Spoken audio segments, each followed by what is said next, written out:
बरसात का मौसम फिर लौट आया था, वही मौसम जिसमें अक्सर ज़िंदगी अपने सबसे भारी और निर्णायक फैसले सुनाया करती है। हवा में ठंडक थी, लेकिन दिलों में एक अजीब सी बेचैनी घूम रही थी। सब कुछ थमा हुआ लग रहा था, पर भीतर एक तूफान पल रहा था। नूतन पुराने बरामदे में बैठी दूर क्षितिज को निहार रही थी, पर उसकी आंखें कहीं और थीं, अतीत की गलियों में, जहाँ हर याद, हर अधूरी बात, हर टूटा सपना फिर से जीवित हो उठता था। हर हवा के झोंके के साथ उसे अपनी जवानी की कोई कहानी सुनाई दे रही थी। वो दिन जब उसने अपने खुद प्यार के लिए, समाज से, घर से, यहाँ तक कि खुद से भी लड़ाई की थी। लेकिन समय की कठोर चाल ने उसको उसके सपनों की चुपचाप रौंद दिया था। ना तो कोई विद्रोह काम आया, ना ही कोई आंसू, और अब सालों बाद उसकी आंखों के सामने वही कहानी फिर से खुद को दोहराने जा रही है। फर्क बस इतना था कि इस बार किरदार वह नहीं उसकी बेटी झनक थी। झनक जो गांव की शांत गलियों में, खेतों के किनारे और बरसाती झीलों के पास अपने भीतर के दुख को छुपा रही थी। वह उन पल को गिनती जो उसने ऋषि के साथ बिताए थे, खामोशी में, नजरों के मिलन में, और उस विश्वास में जो उसने ऋषि पर किया था। उसकी दुनिया अब पूरी तरह से हिल गई थी। उसे एहसास हुआ कि ऋषि उसकी सांसों में, उसकी धड़कनों में घुल चुका है। कितना गहरा अब कोई रिश्ता उसके दिल में जगह नहीं बना सकता। एक शाम थी, जो हल्की बारिश की बूंदें छप्पर पर टपक रही थी। नूतन ने धीरे से अपनी बेटी से पूछा, जनक, लोग पूछ रहे हैं तेरा और ऋषि का क्या रिश्ता है, तू कब तक चुप रहेगी? उसका लहजा सौम्य था, लेकिन उसमें चिंता और एक पुराना दर्द भी छिपा था। जनक ने नजरें झुका ली, मगर उसकी आवाज़ में एक अड़िग दृढ़ता थी। माँ, मैं उसे भूल नहीं सकती। वह मेरा है, और मैं किसी और को अपने जीवन में आने नहीं दूंगी। मैं एक पत्नी होते हुए किसी और का नाम अपनी किस्मत में नहीं लिख सकती। नूतन की सांस थम गई, जैसे एक पुराना गांव फिर से हरा हो गया हो। बरसों पहले जब उसने अब खुद को ऐसे ही हालात में पाया था, तो कितना कुछ खो दिया था। उसने धीमे स्वर में कहा, तू जानती है, ये रास्ता आसान नहीं होता। मैंने भी कोशिश की थी, बहुत की थी, लेकिन प्यार के लिए लड़ी गई लड़ाइयाँ हमेशा जीत में खत्म नहीं होती।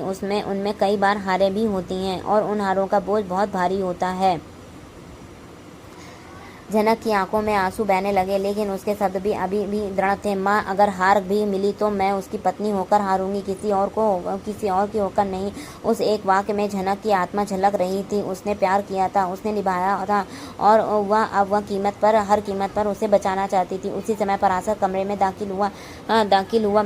उसने दोनों माँ बेटी को देखा। उनके चेहरे पर सजे भाव पढ़ लिए। फिर धीमे लेकिन ठोस स्वर में कहा, इतिहास को दोहराना जरूरी नहीं होता नूतन। हम जनक को वह सब सहने नहीं देंगे जो तूने सहा था। ऋषि को अब फैसला करना होगा, या तो वह अपनी गलती स्वीकार कर ले, या इस रिश्ते को अपनाए, या फिर हमें वो सबके सामने लाना होगा जिसे अब तक छुपाया गया है। तू शहर में ऋषि अपने ही अंतर्द्वंद में उलझा हुआ था। उसका मन दो पाटों के बीच पिसता जा रहा था। एक तरफ उसका सच, जो उसने कभी किसी से पूरी तरह नहीं कहा, और दूसरी ओर अदिति, जिसने उसे कभी झूठ नहीं बोला, लेकिन यह सब कुछ बताया भी नहीं। वह बार बार खुद से कहता है, मैंने धोखा नहीं दिया, बस कुछ बातें छुपाई हैं, वक्त ने मुझे मजबूर किया। पर क्या यह सफाई किसी रिश्ते को बचाने के लिए काफ़ी होती है? आदिति उसकी बातों को सुनती। हर बार उसकी आंखों में एक नया सवाल उभर आता, क्या सिर्फ छुपाना ही उसे धोखा नहीं होता? उसने कभी पूछा नहीं, लेकिन ऋषि के जानता था ये सवाल उसके सिर पर लटका है। उसके भीतर पर डर बढ़ता जा रहा था कि कहीं वह सब कुछ खो न दे। आदिति उसका वर्तमान, और झनक उसका अतीत, जो अब भी हर रोज उसकी रंगों में बहता था।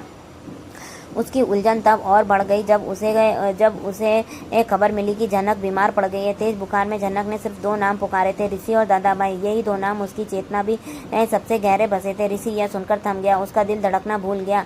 उसने कभी सोचा नहीं था कि जनक के मन में अब भी उसका नाम इतना जिंदा होगा। वही गाँव में नूतन, पराशर और जनक के बीच एक नई रणनीति बन रही थी।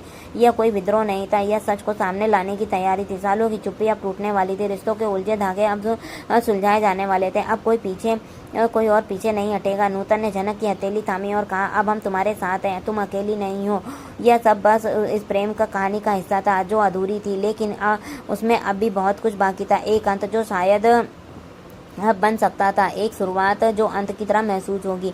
इस बरसात में केवल मौसम नहीं बदला था, बहुत कुछ बदलने वाला था। कभी कभी नियत पर सवाल उठते हैं, और इंसान के पास उनके जवाब नहीं होते, फिर भी वह अपनी जगह पर अड़ा रहता है, मानो अपनी सच्चाई को खुद से भी छुपा रहा हो। ऋषि के साथ कुछ ऐसा ही था। बहुत से लोग उसकी नीयत पर शक करने लगे थे, लेकिन उसने खुद को अपने फैसलों के साथ मजबूती से बांध रखा था। शायद उसे लगता था कि वक्त ही उसकी सच्चाई साबित करेगा।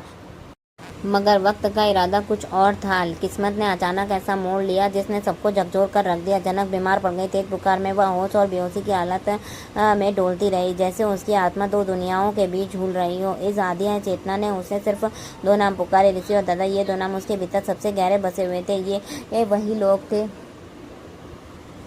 ये वही लोग थे जिनसे उसका रिश्ता भावनाओं की उस गहराई तक जुड़ा था जिसने ये शब्द कभी छू नहीं सकते। यह बात दादा भाई को पता चली तो वह खुद को रोक नहीं सके। उन्होंने जनक से मिलने का फैसला किया और तुरंत अस्पताल पहुंचे। जनक को देखकर उसके भीतर की सारी भावनाएं उमड़ पड़ी। उस बच्ची के लिए जो उसने उनके लिए किसी बेटी से कम नहीं थी। उन्होंने हमेशा कुछ न कुछ महसूस किया था, इसने अपनापन, जिम्मेदारी। लेकिन भावनाओं ने इस तूफान में अपना शरीर जवाब दे गया। उन्हें कहीं दिल का दौरा पड़ गया। अस्पताल में एक पल के भीतर सब कुछ उलट पलट हो गया।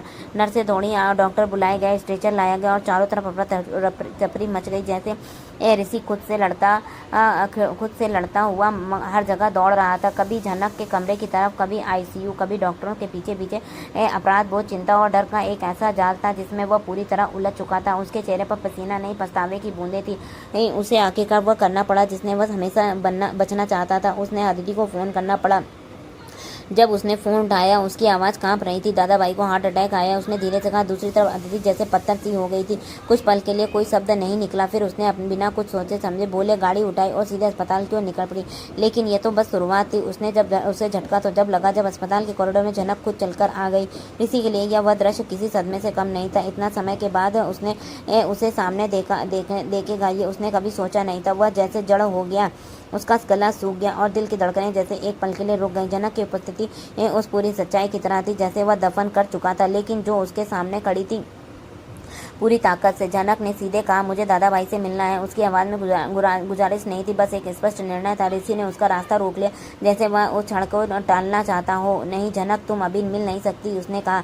जनक ने उसकी आंखों में देखा और बिना हिचकिचाहट के कहा, क्यों? क्योंकि तुम्हें डर है। मैं सच बोल दूंगी। ऋषि की सांसें जैसे थम गई। वह जानता था कि यह सवाल उसके भीतर बहुत पहले से मौजूद था, लेकिन जब वह सामने खड़ा था तो उसका कोई जवाब नहीं था। जनक की आंखें जैसे उसके दिल में चीरती चली गईं। उस पल की खामोशी में हजारों शब्द तैर रहे थे। वो प्यार, पछतावा, अधूरी बातें और वो सवाल जिनके जवाब शायद अभी भी दोनों के पास नहीं थे। अस्पताल के गलियारों में बारिश की नमी और दवाइयों की गंध मिलकर एक अजीब सा माहौल बना रहे थे। बाहर तूफान था, लेकिन अंदर एक ऐसा ज्वालामुखी जो कभी भी फट सकता था। अदिति भी अस्पताल पहुंच चुकी थी और जब उसके सामने जनक थी, वह औरत जिसके नाम से उसकी जिंदगी बार बार दस्तक दी थी, मगर जिसे उसने कभी देखा नहीं था। दोनों की नजरें मिली। कोई वहाँ संवाद नहीं था, लेकिन टकराहट साफ थी। एक और वर्तमान, दूसरी ओर आती थे। दोनों की आंखों में सवाल थे, उत्तर भी, लेकिन वक्त ने उन सब बातों को रोक रखा था। जैसे वो जानता था कि अभी सच बाहर आने के लिए तैयार नहीं है। ऋषि इन सबके बीच में जैसे खुद को खो चुका था। उसका चेहरा थका हुआ था, लेकिन दिल उससे कहीं ज्यादा थक गया था। दादा भाई की हालत नाजुक थी। जनक आईसीयू में थी और अब जनक और अदिति अपने सामने। उनकी दुनिया जैसे टूटने को तैयार थी। उसी पल उसके भीतर वो अधूरी बातचीत गूंजने लगी जो उसने कभी दादा भाई से की थी। कैसे उन्होंने हमेशा उसे समझाने की कोशिश की थी और सच का सामना करने को कहा था, लेकिन ऋषि ने कभी भी पूरा सच स्वीकार नहीं किया, न खुद से न दूसरों से। दूर एक कोने में बैठी नूतन भी इन खबरों से अछूती नहीं रही थी। उसका मन बार बार अतीत की ओर जा रहा था, जब उसने खुद ऐसी स्थिति से गुजरते हुए अपने प्यार को खो दिया था। और जब उसकी बेटी उसी रास्ते पर थी तो वह चाह कर भी चुप नहीं रह सकती थी। पराशर के शब्द उसके कानों में गूंज रहे थे, हम उसे वह सब नहीं सहने देंगे जो तूने चाहा था। अब कहानी उस मोड़ पर थी जहाँ हर किरदार को खुद के सच का सामना करना था। प्यार, पछतावा, पाप सब एक साथ उभर कर सामने आ रहे थे, लेकिन सच क्या है, कौन सही है और कौन गलत है, ये सवाल अभी बाकी है। और ये वही लम्हा है जहाँ एक नई कड़ी शुरू होगी। अदिति और जनक की आमने सामने की टकरार, ऋषि और दादा भाई के बीच एक इमोशनल स्वीकारोक्ति और नूतन के बीते कल का वो रात जो अब सब कुछ बदल सकता है। जुड़े रहिए, क्योंकि अब ये कहानी सिर्फ प्यार नहीं बल्कि हिम्मत, सच्चाई और उन फैसलों की है जो इंसान की पहचान लाते हैं। इसके आगे का एपिसोड हम देखेंगे नेक्स्ट वीडियो में। तब तक के लिए बाय बाय, राधे राधे, जय श्री राम।